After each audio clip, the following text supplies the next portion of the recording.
नमस्कार मित्रांनो, आज आपण पोह्याचा कुरकुरीत चिवडा कसा करायचा ते बघणार आहोत।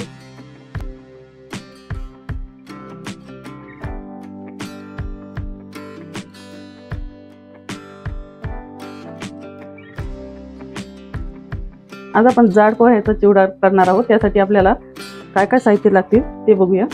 त्यासाठी मी अर्धा किलो जाड पोहे घेतलेले आहे। आपण नॉर्मल पोहे जे घरात वापरतो ते पोहे घेतलेले आहेत।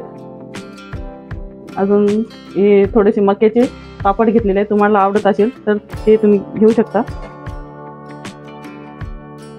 एक वाटी शेंगदाणे घेतलेले आहेत, थोडेसे काजू बदामचे तुकडे करून ही अर्धी वाटी घेतलेले आहे। एक वाटी सुक्या खोबऱ्याचे काप, 3 हिरव्या मिरच्या कापून घेतल्या, 4 लाल मिरची, थोडासा कढीपत्ता आणि थोडीशी कोथिंबीर चिरून घेतलेली आहे। मसाल्यामध्ये मी चवीपुरतं मीठ, थोडेसे लाल तिखट, हळद, जिरा आणि बडीशोप थोडीशी मिक्स करून ते मिक्सरमध्ये बारीक करून घेतलेली आहे।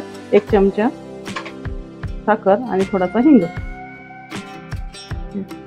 सर्वप्रथम आपल्याला गॅसवर एक कढई गरम करून घ्यायची आहे। त्याच्यात आपल्याला पोहे थोडेसे भाजून घ्यायचे आहेत। तुम्ही उन्हात दिवसभर वाळवले तरी चालतील, पण आता ऊन नसल्यामुळे ते थोडे याला भाजून घेणार आहे। अशा प्रकारे सगळे पोहे मी थोडेसे असे कडक होईपर्यंत याला भाजून घेणार आहे। तुम्ही बघू शकता फ्रेंड्स, मी सगळे पोहे भाजून घेतलेले आहे।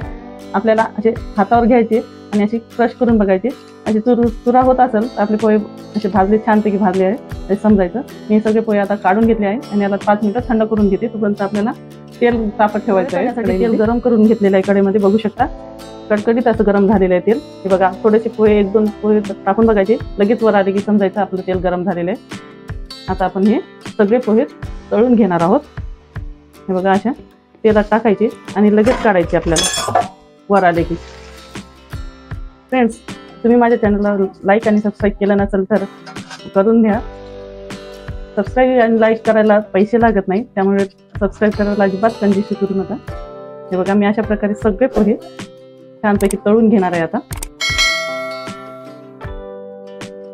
आपल्याला हे पोहे काढून एखाद्या अशा चाळणीत तेल चाळणी ठेवायचे आहे। त्यामुळे आपलं तेल, जे काही शिल्लक तेल असेल ते आपल्या नितळून जाईल। बघा, परत एकदा तळून दाखवते मी। असे पोहे वर आले की लगेच आपल्याला काढून घ्यायचे आहेत। तुम्ही अशा झाऱ्यामध्ये किंवा चाळणीमध्येही तळू शकता, त्याला थोडा वेळ लागतो म्हणून मी तेलामध्ये डायरेक्ट टाकून तळून घेणार आहे। हे बघा, अशा प्रकारे मी सगळे पोहे तळून घेणार आहे। माझ्याकडे हे मक्याचे पोहे आहेत, हे सुद्धा आपण आता तळून घेणार आहोत। मी सगळे पोहे तळून घेतलेले आहे, त्याचप्रमाणे हे सुद्धा आपण आता तळून घेणार आहे। तुम्हाला आवडत असेल तर तुम्ही घातले तर चालतात चिवड्यात, नाहीतर नका घालू, स्किप केलं तरी चालेल। चिवड्यामध्ये आपल्या आवडीनुसार आपल्याला हवं ते टाकायचं।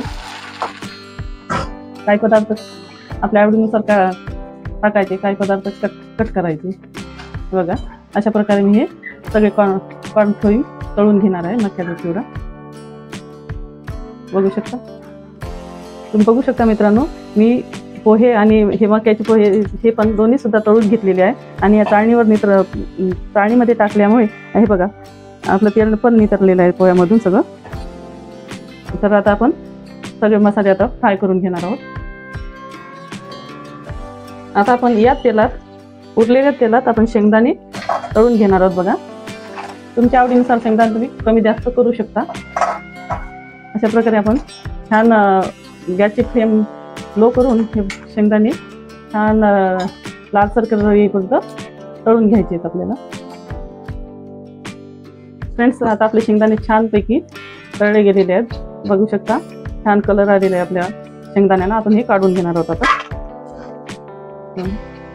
अशा प्रकारे आपण सगळे शेंगदाणे काढून घेऊ। यानंतर आपण खोबऱ्याचे काप सुद्धा लालसर चांगले ब्राऊन होईपर्यंत तळून घ्यायचे आहेत आपल्याला, बघू शकता। या प्रकारे मी असे खोबऱ्याचे काप सुद्धा भाजून घेतलेले आहे, फार छान खरपूस असे। हे सुद्धा आता काढून घेऊ। यानंतर आपण लगेच काजू बदामाचे काप हे सुद्धा थोडेसे फ्राय करून घेणार आहोत। तुम्हाला जे पदार्थ आवडतात ते तुम्ही आवडीनुसार तुमच्या घालू शकता किंवा स्किप पण करू शकता।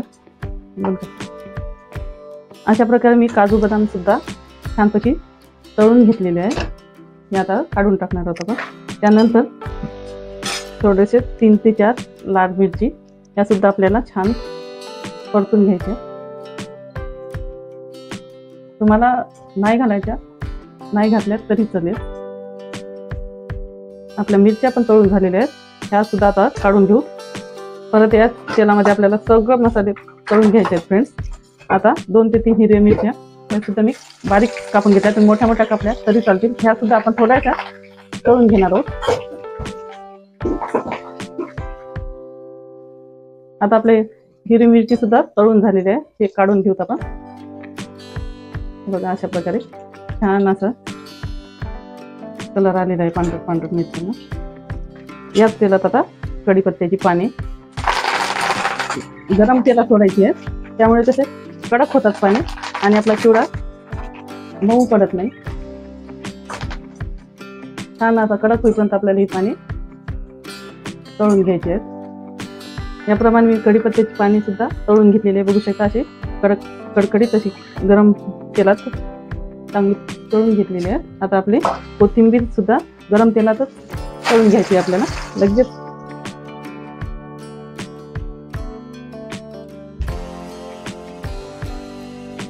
आता आपली कोथिंबीर सुद्धा छानपैकी तळून घेतलेली आहे आपण, ती सुद्धा काढून घेऊ.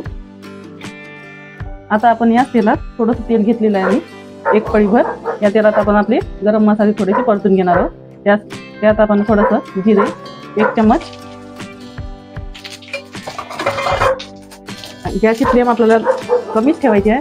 थोडासा हिंग, लगेच आपल्याला आता आपली सोप आणि जिऱ्याची पावडर मी 1 चम्मच घातलेली आहे. मीठ चवीनुसार आणि आपल्याला आता गॅस बंद करून घ्यायचा आहे.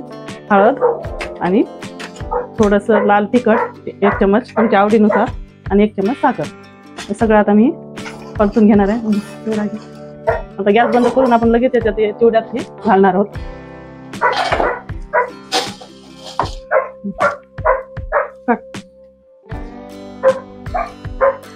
बघा आपले पोहे आणि ह्या पान फ्रोईंग आपण मिक्स करून घेतलेले आहे. त्याच्यात तसेच आपल्याला आपण हे जो मसाला गरम मसाले गरम केलेले आहे त्याला ते सुद्धा घालून घेणार आहोत सगळे अजून. आणि आपण हे सगळे जिन्नस तळलेले हे सुद्धा आता याच्यातच टाकून घ्यायचे आहेत आपल्याला आपल्या आवडीनुसार. आणि याला छानपैकी आता मिक्स करून घेणार आहोत सगळे अशा प्रकारे.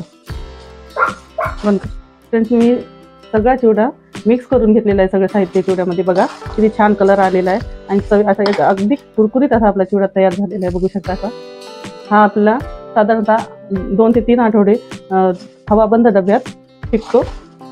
आणि तुम्हाला माझे व्हिडिओ आवडत असतील लाईक करा, शेअर करा, सबस्क्राईब करा आणि असेच माझे व्हिडिओ नवनवीन व्हिडिओ बघत राहा.